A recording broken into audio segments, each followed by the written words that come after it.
Hey, good morning everybody. It's about 7 o'clock on this TGIF. And yeah, it's kind of hard to believe what you see on top of the thing there.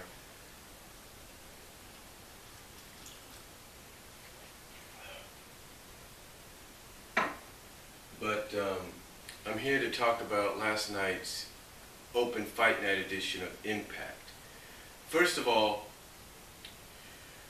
I have to say this. It seems to me at times that Open Fight Night seems to happen twice in a month sometimes. It seemed like that to me. But maybe it's just me. Maybe they're just doing it at the end of the month now or something. But it seemed like it was being like twice. Don't get me wrong. I like the Open Fight Night concept. You know, you're calling people out to fight that you wouldn't think somebody would you wouldn't think someone would call out. But anyway, the highlights of last night were, basically, we all pretty much knew from the week before, and as well, I want to let you people know this. This was my first time recording Impact in a long while. I mean, I had recorded it like maybe a month or so ago. I think I make that kind of a tradition that sometimes most of my wrestling digs will have at least 1 or 2 editions of Impact and SmackDown. Anyway, they open up the Open Fight Night edition of Impact this week with, of course, what we found out: Sting, along with most of the roster, it seems, kind of like a mixture of the faces and the heel, but basically it seemed most of the roster, with the exception of the Knockouts, calling out Ace and his Eights to show themselves. Well, Aces and Eights, before the show really kicked off, we kind of got a highlight video of what they had done, as well as kind of got like this little video of them to some Western music, if you will, country Western music, almost like Wanted Dead or version of Wanted Dead or Alive by Bon Jovi. That's what it seemed like to me. Anyway, these two members come out. Actually, they're not really members. They're kind of like priority members. And what happens... Excuse me for a second.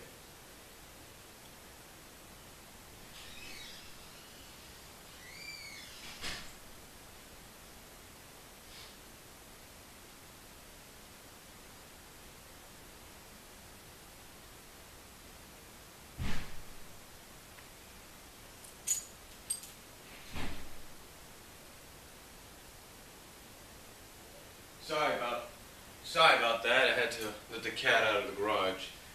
Anyway, like I was saying, they had these 2 priority members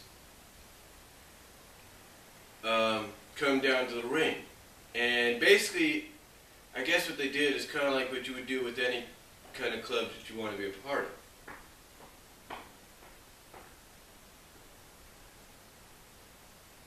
With any kind of club you want to be a part of. They basically went out there to deliver a message and get the crap beat out of them so they can get patched in. Now, I don't know who these 2 were or anything.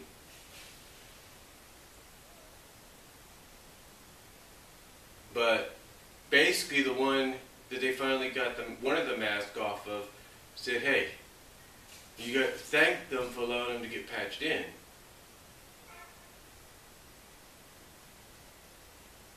But also said that the Ross TNA was in for a long, painful night.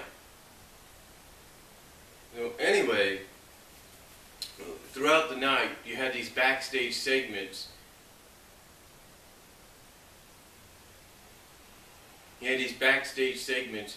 With the TNA roster giving the members of Aces and Eights a taste of their own medicine. So that was the unique thing about it. You know, Aces and Eights were getting a taste of their own medicine.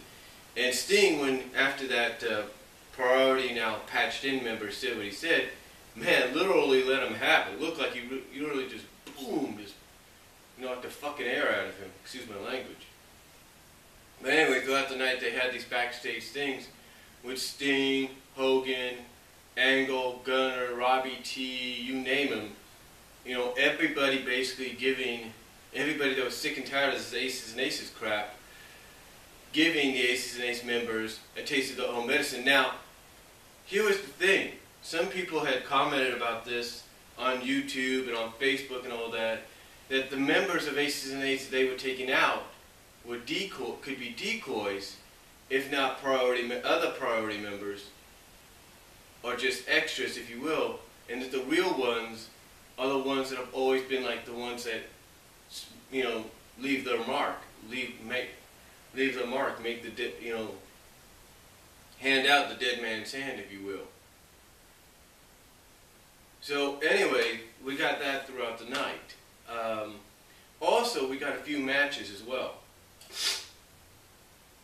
We got Miss Tessmarker, or Tess, if you will, calling out Tara, seeing if she could beat the lady that taught her everything there is in the business. And they had a decent, I will say this, I know some people kind of get on the knockouts and get on the divas sometimes for not having good matches. They had a decent match. I know a lot of people didn't like the ending. You know, you would expect maybe the Widow's Peak or something from Tara. That didn't happen. What you have was a superplex float over into a pin where she's holding Tess down and saying, no, I'm winning this thing, kind of deal. And, you know, Tara does win, which is a surprise. So maybe they'll start something to where maybe they'll start a little rivalry there to like, okay, I beat her. I know she'll probably be named the #1 contender to my title, but can I beat her in a title defense, or is the title going back to Tara? And you see, that's the thing too. Will they put the belt back on Tara maybe one last time? I'm just saying.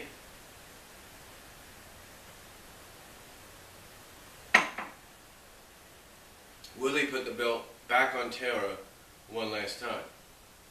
We also had a three-way dance triple threat match between AJ, Robbie E, and RVD.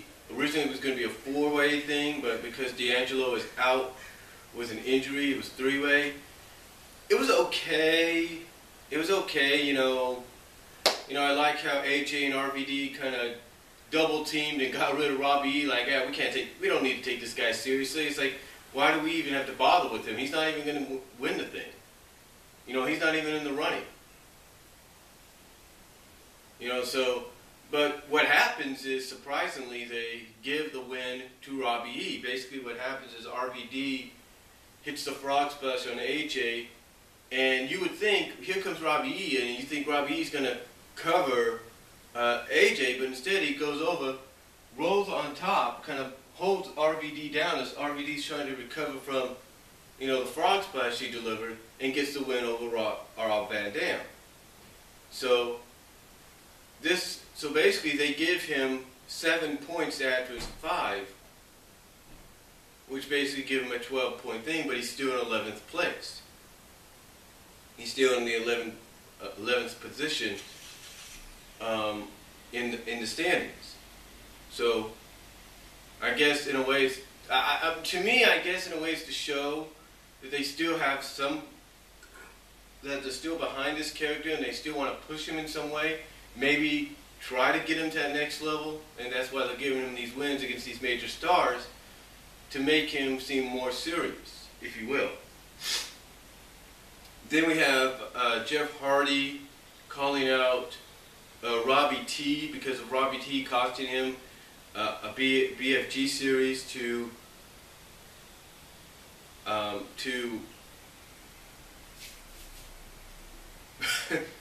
Robbie E. I'm sorry, I kind of blanked out there. I mean, I just woke up a little while ago, just a bit ago, so I'm sorry about that. But basically calling out Robbie T to avenge his loss because Robbie T cost him a loss to Robbie E in the BFG series. And it was okay. It was an alright 3-minute match. I mean, I know some people out there, the Brad Rules, I know Brad of the Brad Rules channel, and maybe even the British Fist and a few other people might find it unbelievable that Jeff would be able to beat Robbie E.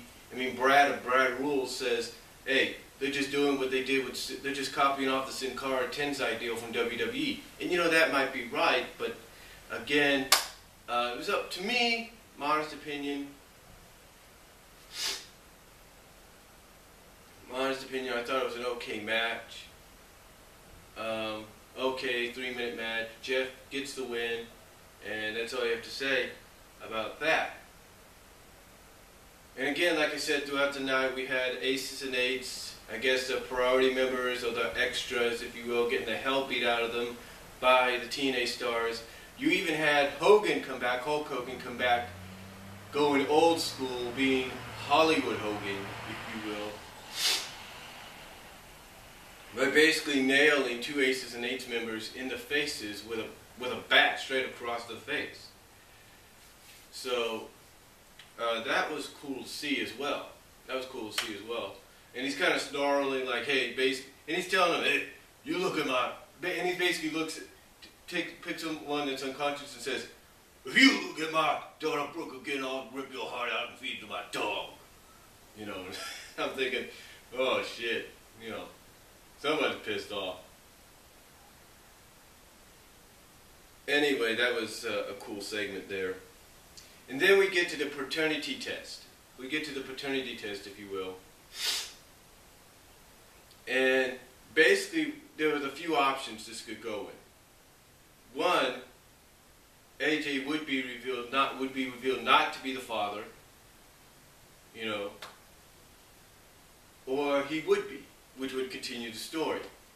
But as anybody probably knows following the business, you might have heard that recently the lady that portrayed Clara Lynch left the organization. She's gone from TNA.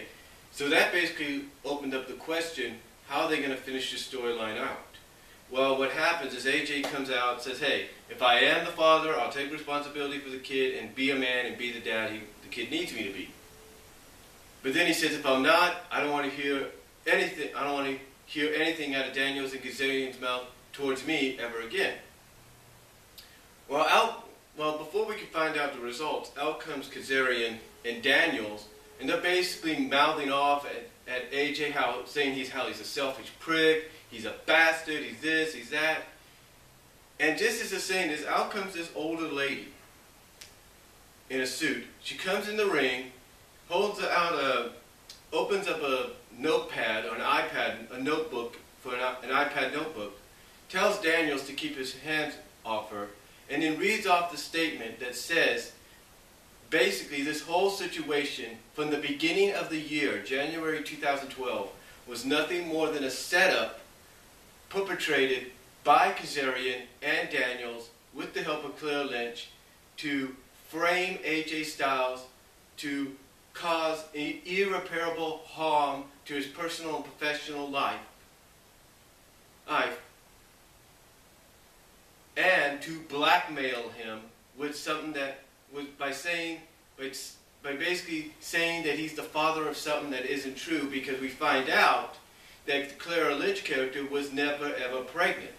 So basically the whole thing was a scam, a scheme, and blackmail by Daniels and Kazarian, I'm thinking mostly Daniels, to ruin AJ Styles. And basically I think if we do get any more conclusion to this, which I don't think we will, but if we do, it'll be next week, it'll basically be Daniels saying, hey, this is what I feel it's going to do. If they want to continue this thing now without the Clara Lynch character, it's basically going to be Daniels coming out and said, hey, you left me and Kazarian with no choice. You wouldn't step aside and let us have those opportunities you had at the world title, at the TV title.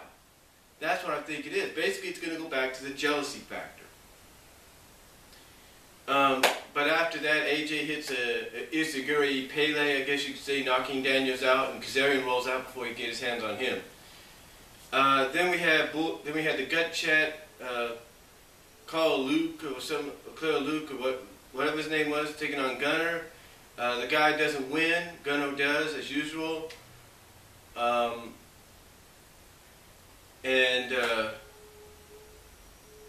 You know, like I said, Gunner wins as usual. He wins. The superstar wins over the gut check participant, and basically, let me check my time here.